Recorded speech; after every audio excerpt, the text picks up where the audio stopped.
আপনি কি মুদি দোকান দেয়া নিয়ে ভাবছেন? আপনি যদি একজন অবসর মানুষ হন তাহলে মুদি দোকান ব্যবসায়ে আপনার জীবনে পজিটিভ কিছু নিয়ে আসতে পারে।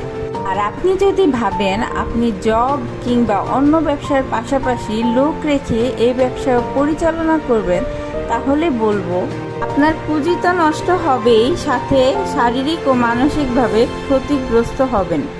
আসুন এই বিষয়গুলো নিয়ে কিছু আলোচনা করি।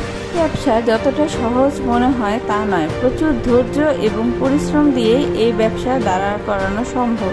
এই ব্যবসা বড়শি দিয়ে মাছ ধরার মতো, যেমন আপনি সারাদিনে হয়তোবা 5,000 টাকা বিক্রি করলেন, আবার আপনার ভাগ্য ভালো থাকলে আপনি 1 ঘন্টায় 5,000 টাকা বিক্রি করে ফেলতে পারবেন। দোকান গোছানো এবং পরিষ্কারের কাজ আপনাকে করতে হবে। এখন আপনি ভাবলেন আমি একজন লোক রেখে এই কাজগুলো করিয়ে নিব। এখানে কিছু কথা আছে। প্রথমে আপনি লোক নিয়ে আপনার খরচ বাড়িয়ে নিলেন, কিন্তু ইনকাম কেমন আসবে তাই আপনি জানেন না। এই ব্যবসা নগদ টাকার ব্যবসা, তাই যে কারো মনে গন্ডগোল আসতে পারে, এই জিনিসটি অবশ্যই মাথায় রাখবেন। সবশেষ, আপনি এত কিছু বিবেচনা করেও বুঝলেন আপনি এই ব্যবসায় সফল হতে পারবেন, তাহলে আমার নেক্সট ভিডিও আপনার জন্য।